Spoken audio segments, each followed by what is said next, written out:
치과도 망했고 카페도 망했습니다. 그것도 대형 병원 앞에서요. 45억 투자했던 59세 남성. 지금은 원룸 전전하며 생계비도 못 내고 있습니다. 여러분, 혹시 최근 뉴스에서 이런 이야기 보셨나요? 서울 근교에 새로 생긴 종합병원 앞 상가에 사람들이 몰린다며 앞으로 10년은 월세로 편하게 산다는 홍보 들어보셨을 겁니다. 그 말만 믿고 전직 공기업 출신의 59세 김동우 씨는 본인 돈 15억과 대출금 30억을 합쳐 병원 후문 근처 상가 두 곳을 분양받았습니다. 1층은 치과, 2층은 카페를 운영하려 했지만 병원 안에 이미 편의시설이 가득했고 사람들이 바깥으로 나오질 않았습니다. 게다가 진입로 변경으로 차량 유입까지 막히면서 두 사업장은 1년도 안 돼 문을 닫았고 현재는 공실 상태로 방치되고 있습니다. 그 사이 대출이자는 매달 1,100만 원. 김 씨는 결국 집도 처분하고 원룸으로 옮겼지만 상황은 나아질 기미가 없습니다. 이야기가 남의 일처럼 느껴지시나요? 지금 이 영상을 보지 않으면 여러분도 같은 함정에 빠질 수 있습니다. 병원 앞이라는 말에 속지 마세요. 진실은 생각보다 훨씬 위험합니다. 본격적인 영상 시작 전에 구독과 좋아요는 영상 제작에 정말로 큰 힘이 됩니다. 또한 오늘의 영상을 평상시 가족처럼 깊게 생각하는 지인이 있다면 그분에게 꼭 공유해 주셔서 함께 행복한 인생을 보내시기를 바라겠습니다. 2025년 2월 충청북도 청주에 거주하던 63세 여성 오순자 씨는 자신의 노후가 송두리째 무너지는 경험을 했다. 31년간 마트 회계 일을 하며 성실히 일했고 남편과는 10년 전 암으로 사별했으며 자녀들은 타지에서 가정을 꾸려 더 이상 함께 살지 않았다. 그녀는 퇴직금과 적금, 그리고 오랜 세월 모아온 비상금 등으로 총 5억 5천만 원을 쥐고 있었다. 여기에 24평형 오래된 아파트 한 채까지 더해져 본인은 평생을 준비해온 노후에 안심하고 있었다. 하지만 2024년 가을 그녀의 인생을 바꾼 전화 한 통이 걸려왔다. 청주 남부의 대형 병원이 들어섭니다. 그 앞 상가 지금 아니면 기회 없습니다. 지인이 소개한 분양 설명회에서는 실장이라는 사람이 직접 나와 말했다. 이 상가는 하루 유동인구 2만 명 이상, 1층은 약국, 2층은 치과, 병원과 연계된 수요가 보장됩니다. 지금 계약하시면 선착순으로 1층 자리 우선권 드릴게요. 사람들은 분양 설명회장에 줄을 섰고 오 씨는 설명회 직후 계약서를 썼다. 이게 내 마지막 투자야라는 생각이었다. 그녀는 오래된 아파트를 3억 9천만 원에 매도했고 은행에서 6억 원 대출을 받았다. 총 9억 4천만 원을 들여 병원 후문 옆 신축 상가 1층 19평 규모의 점포를 분양받은 것이다. 병원 앞이라는 말 하나에 모든 것을 걸었다. 그리고 그녀는 작은 고시원으로 이사했다. 전세금도 아껴야 했기 때문이다. 그러나 병원이 개원한 2025년 1월 기대와는 다른 현실이 그녀를 맞이했다. 병원 안에는 이미 약국, 커피 전문점, 도시락 매장, 무인 편의점이 자리 잡고 있었고 후문은 일반 이용객의 출입이 제한되어 있었다. 정문은 번화했지만 그녀의 상가가 위치한 후문 쪽은 황량했다. 후문 쪽은 보호자 차량 이동 통로입니다. 환자 출입은 거의 없어요. 처음 들은 이 말은 병원이 정식 개원하고 나서야 들을 수 있었다. 그녀는 곧바로 임차인을 구하려 했지만 아무도 문의조차 없었다. 인근 공인중개사는 말했다. 지금은 상가가 너무 많아 공실 경쟁이 치열해요. 월세를 낮추셔야 돼요. 아니면 직접 장사하시든가요. 하지만 오 씨는 경험도 체력도 없었다. 63세. 허리 디스크가 있어 장시간 서 있는 일은 무리였다. 직접 카페를 하려다 건강을 망칠까 두려워 그저 임차인을 기다리기로 했다. 하지만 기다림은 길어졌고 대출 이자와 관리비로 매달 330만 원이 나가기 시작했다. 원룸 생활비까지 합치면 매달 400만 원 가까운 고정비. 오 씨는 생활비를 줄이기 위해 쌀국수를 끓여 먹고 전기장판 하나로 겨울을 버텼다. 2025년 3월 그녀는 결국 상가를 매물로 내놓았다. 매입가는 9억이 넘었지만 인근 공실 상가는 6억 후반까지 가격이 떨어진 상황이었다. 세 차례 매도 시도는 실패했고 분양 당시 함께 계약했던 몇몇 지인들 역시 상가를 내놓은 상태였다. 시장은 이미 상가 과잉 공급으로 얼어붙어 있었고 공실률은 40%를 넘겼다. 이거 진짜 망한 건가? 그녀는 처음으로 불면증을 겪기 시작했다. 그러다 2025년 4월 원룸 전세 계약 만기일이 다가왔다. 새로운 전셋집을 구하려 했지만 대출 원리금 상환이 밀리기 시작했고 신용등급이 하락하면서 전세자금 대출조차 거절당했다. 오 씨는 결국 자신이 과거에 자주 후원하던 복지센터에 연락했다. 혹시 단기 임시 거처라도 있을까요? 담당자는 한숨을 쉬며 말했다. 요즘 비슷한 문의가 많아서요. 지금 그녀는 청주시 한 고시원 2층, 창문이 없는 방에서 지내고 있다. 이마저도 월세 32만 원이 부담되어 주 5일 학교 급식실에서 서빙 아르바이트를 하며 하루하루를 버티고 있다. 과거에는 은행 직원이 먼저 인사하던 VIP 고객이었고 이웃들도 노후 준비 철저한 분이라며 부러워했다. 하지만 병원 앞 상가라는 단어 하나에 걸었던 인생이 단 1년 만에 고시원으로 바뀌었다. 지금도 그녀의 상가는 공실 상태로 그대로다. 지난달 상가는 결국 경매 절차에 돌입했지만 감정가는 이미 5억 2천만 원으로 반토막이 나 있었다. 그녀는 말한다. 내가 뭘 그렇게 잘못했는지 모르겠어요. 그냥 병원 앞이면 괜찮을 줄 알았죠. 어떠신가요? 아직도 위의 사례가 본인과는 상관없다고 생각하시나요? 그렇다면 더 공감할 수 있는 사례 한 가지를 소개해드리겠습니다. 2025년 1월 전라북도 익산에 살고 있던 66세 남성 이강조 씨는 본인의 이름으로 등록된 단 한 채의 아파트를 매도하면서까지 새로운 인생을 걸 결정을 내렸다. 그는 37년간 중소제조업체에서 일했고 말단 사원으로 시작해 부장까지 올랐다. 퇴직 후에는 별다른 일 없이 소일하며 지냈고 두 자녀는 각자 가정을 꾸려 외지에서 바쁘게 살아가고 있었다. 남은 노후는 평범하게 보내리라 생각했지만 퇴직 3년째 되던 어느 날 아내가 대장암 3기 진단을 받으면서 상황은 크게 흔들리기 시작했다. 1년 반 가까이 병원에 입퇴원을 반복하며 치료를 받는 사이 이 씨는 매달 의료비와 간병비, 간헐적인 교통비와 식비까지 감당하며 퇴직금의 절반 가까이를 소비했다. 그렇게 아내가 항암 치료를 마친 2024년 7월 그는 점점 다가오는 현실적 불안을 느끼기 시작했다. 예금은 1억 7천만 원 남짓, 퇴직연금은 월 74만 원. 매달 나가는 기본 생활비를 고려하면 남은 돈으로는 5년도 버티기 어려운 구조였다. 그러던 중 지역 소식지에서 익산역 근처에 새로 들어서는 종합병원 인근 상가 분양 광고를 보게 되었다. 익산 제두병원 바로 앞, 임대 확정, 수익률 8% 보장이라는 문구가 그의 눈에 박혔다. 이어 분양 설명회에 참석한 그는 임대인은 이미 확보돼 있다. 초기 입점자에겐 분양가 할인과 인테리어 지원이 제공된다는 설명을 들었다. 그의 귀에 가장 크게 남은 말은 병원 앞 약국 자리, 이건 평생 노후 월세 걱정 끝입니다였다. 그는 거주 중이던 아파트를 3억 2천만 원에 매도했고 기존 예금과 합쳐 약 5억 원을 확보했다. 여기에 농협에서 6억 5천만 원을 추가로 대출받아 총 11억 5천만 원을 들여 병원 바로 맞은편 상가 건물 1층 2개 호실을 분양받았다. 실평수 기준 약 30평짜리 점포는 병원 개원일에 맞춰 약국이 입점 예정이었고 분양사 측은 3년 임대 계약은 이미 확정돼 있다고 강조했다. 이 씨는 전세로 이사했고 남은 예금으로 아내와 조촐한 노후를 준비하고자 했다. 하지만 2024년 11월 병원이 정식 개원하기 직전 분양사가 말한 임차인이 돌연 계약을 취소했다는 연락이 왔다. 원인은 건물의 진입로 변경이었다. 병원과 상가 사이에 공영주차장이 들어서며 차량 접근이 막혔고 병원 정문에서부터는 상가 건물이 시야에 잘 들어오지 않게 되었다.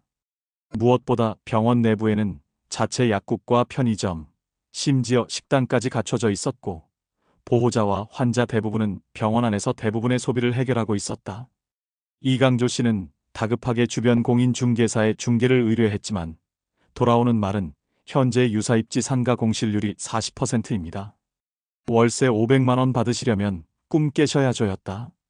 이 씨는 고민 끝에 직접 약국 임대를 추진했지만 의료업 면허가 없는 개인이 운영하는 건 불가능했다.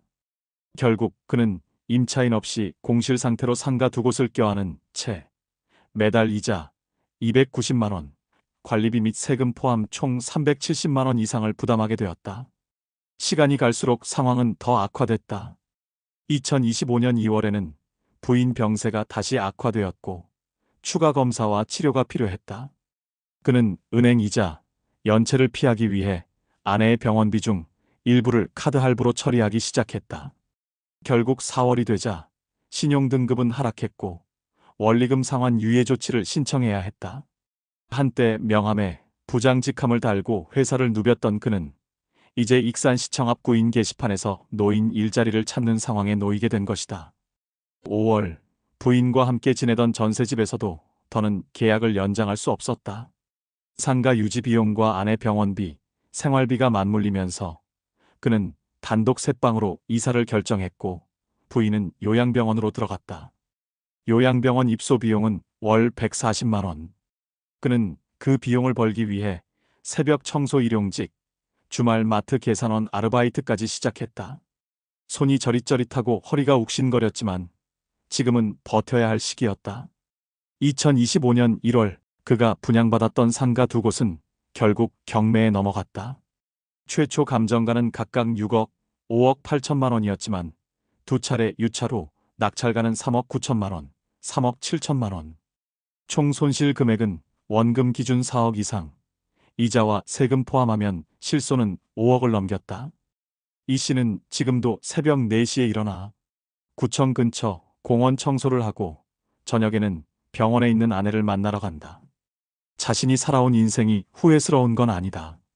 하지만 그날 그 설명회에서 한마디만 더 들었더라면 정말 병원 앞이라고 다 좋은 건 아닙니다라는 그 말 한마디만 들었더라면 그의 인생은 달라졌을지도 모른다. 이강조 씨의 사례는 결코 예외적인 이야기가 아닙니다. 한국부동산원에서 발표한 2024년 12월 기준 통계에 따르면 수도권 외곽 신축 상가의 평균 공실률은 23.1%로 나타났으며 병원 인접 지역에 위치한 상가의 경우 일부 지역에서는 공실률이 30%를 넘는 것으로 확인되었습니다. 특히 병원 상가라는 특수성과 높은 기대 수익률을 앞세워 분양이 이루어진 곳일수록 실제 유동 인구와 소비 수요의 불일치로 인해 임차인을 확보하지 못하는 사례가 늘고 있는 실정입니다. 2025년 1분기 기준 병원 반경 300m 이내 상가 중 실제 의료계열 임차인이 입점하지 못한 비율은 전국 평균 47.5%로 조사되었으며 이는 예정된 임대인이 계약 직전 취소하거나 분양사의 안내와 달리 허위 정보였던 경우가 다수 포함되어 있습니다. 더 심각한 문제는 이와 같은 허위 과장 광고가 실제 법적 처벌로 이어지는 경우는 1%도 되지 않는다는 점입니다. 국토교통부가 발표한 2024년 상가 분양 실태 점검 결과에 따르면 병원 인근 상가 분양 공고 중 62%가 확정 임대보장 또는 수익률 보장 등의 표현을 사용했으며 이 중 41%는 구체적인 계약서상 근거 없이 구두 설명이나 브로셔에 의존한 것으로 드러났습니다. 전문가들은 이러한 현상을 두고 상업용 부동산 시장의 투자자가 일반화된 시점에서 병원과 같은 시설 인접 상가는 일종의 프리미엄 투자처로 포장되는 경우가 많지만 실질적 수요는 병원 내부에 이미 존재하는 상가와 편의시설에 집중되어 외부 상가는 오히려 사각지대가 되는 경우가 많다고 지적합니다. 또한 상가 진입로 변경, 병원 운영 정책, 유동 인구의 방향성 같은 변수는 건물 완공 이후에야 드러나는 경우가 많아 투자자 입장에서는 분양 당시 제대로 파악하기 어려운 리스크 요인으로 작용한다고 설명했습니다. 실제로 2024년 하반기부터 2025년 초까지 전국 병원 인근에 분양된 상가 중 경매로 넘어간 건물 수는 전년 대비 21% 증가한 382건으로 집계되었으며 낙찰가가 분양가 대비 40% 이상 하락한 사례도 적지 않았습니다. 한국소비자연맹 상가분양피해센터는 최근 보도자료를 통해 병원이라는 키워드 하나만으로 상가 가치가 무조건 올라갈 것이라 믿는 심리가 피해를 키운다며 실제로 병원과 연결된 환자 유입 동선이 명확하지 않거나 병원 자체가 외부 상가 이용을 권장하지 않는 구조라면 기대 수익률은 현저히 낮을 수밖에 없다고 경고한 바 있습니다. 이러한 상황은 현재 진행형이며 지금 이 순간에도 수많은 투자자들이 병원 앞이라면 안전하다는 막연한 기대감에 고위험 상가 투자에 나서고 있는 것이 2025년 대한민국의 현실입니다. 그렇다면 이러한 상가 투자 실패와 노후 경제 불안을 예방하기 위해서는 어떤 대안이 필요할까요? 먼저 전문가들은 투자에 앞서 기대 수익률이 아니라 고정 지출 구조부터 확인해야 한다고 강조합니다. 특히 상가 투자에서 월 임대료 수익보다 매달 고정으로 나가는 이자와 관리비, 세금 등의 총합이 얼마인지부터 계산해야 한다는 것이죠. 예를 들어 연 4% 수준의 대출을 통해 6억 원을 조달했다면 매달 약 200만 원의 이자가 발생하며 여기에 관리비와 공실 리스크까지 감안하면 최소 월 300만 원 이상의 지출을 감당할 여력이 있는지 먼저 검토해야 합니다. 또한 분양 설명회나 브로셔에 제시된 임차인 확정, 수익률 보장이라는 문구는 법적 구속력이 없는 경우가 많기 때문에 실제 계약서에 해당 임대 조건이 포함되어 있는지 반드시 확인하고 해당 임차인과의 계약 이력이나 사업자 등록 여부까지 직접 점검하는 절차가 필요합니다. 투자 이전에 상가 위치의 접근성, 유동인구의 실제 동선, 병원 내부 편의시설의 구성 등을 발로 뛰며 직접 확인하는 것도 매우 중요합니다. 만약 노후 자산을 활용해 안정적인 소득을 얻고자 한다면 상가 투자 외에도 다양한 대안이 있습니다. 예를 들어 각 지자체에서는 고령층의 생활 안정을 돕기 위한 프로그램들을 확대하고 있으며 실제로 서울시는 어르신 일자리 지원센터를 통해 만 60세 이상 시민들에게 행정보조, 학교급식, 도우미, 공공청소 등 월 60만 원 내외의 보람 일자리를 제공하고 있습니다. 부산시는 시니어 금융 멘토단이라는 제도를 도입해 은퇴자들의 금융 상담 역량을 활용한 일자리 연결을 시도하고 있으며 대전시와 전북 군산시는 노후 소득이 부족한 독거노인을 대상으로 공공형 임대주택 우선 배정과 생활비 지원, 지역자원봉사단 연계를 통해 고립된 노인의 생활 돌봄 서비스를 제공하고 있습니다. 또 에이징 인플레이스를 실현하기 위해 지역 내 종합복지관과 연계한 커뮤니티 센터형 거주 지원 정책도 확산되고 있어 무리한 자산운용보다 자신이 익숙한 공간에서 소소한 생활 지원을 받으며 사는 노후의 질적 안정을 추구하는 흐름도 주목받고 있습니다. 무엇보다 중요한 건 노후는 공격적으로 재산을 불리는 시기가 아니라 지켜야 할 것을 안전하게 유지하는 시기라는 점을 잊지 않는 것입니다. 욕심을 줄이고 제도와 안전망을 활용해 천천히 나의 상황에 맞는 준비를 해나가는 것, 그것이 지금 우리 세대에게 가장 현실적인 해답입니다.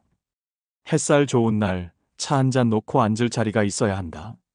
달아난 돈보다 지켜낸 마음이 남는다. 여러분, 오늘 우리는 이강조 씨의 이야기를 통해 단지 투자 실패 이상의 것을 보았습니다. 자녀를 위해, 아픈 아내를 위해, 그리고 자신이 걸어온 삶의 마지막을 조금 더 편하게 만들기 위해 그는 선택을 했습니다. 하지만 병원 앞이라는 말 하나에 모든 것을 건 그 결정은 어느 날 그의 손에서 삶의 안전을 하나씩 앗아가기 시작했습니다. 집을 팔고 전세로 옮기고 새벽 청소를 나서며 아픈 아내와 따로 지내게 된 어느 66세의 가장. 그가 흘린 땀과 눈물은 단지 숫자로 계산될 수 있는 게 아닙니다. 그것은 오늘을 살아가는 수많은 우리 부모 세대, 우리 자신일지도 모릅니다. 지금 이 순간에도 좋은 자리라니까, 병원 앞이라니까라는 말에 인생을 걸 준비를 하는 누군가가 있을 겁니다. 하지만 여러분, 기억해 주세요. 노후는 모험이 아니라 쉼표입니다. 내가 얼마나 벌었느냐보다 얼마나 지켜냈느냐가 더 중요해지는 시기입니다. 외롭지 않게, 불안하지 않게, 지친 마음 기대어 앉을 수 있는 노후를 꿈꾸셔야 합니다. 이 영상이 혹시 지금의 당신에게 작은 경고가 되었다면, 그리고 누군가의 무모한 선택을 멈추게 할 수 있다면 그것만으로도 이 이야기는 충분한 의미가 있을 겁니다. 끝까지 함께 해주셔서 감사합니다. 지금부터라도 당신의 노후를 진심으로 지켜주세요.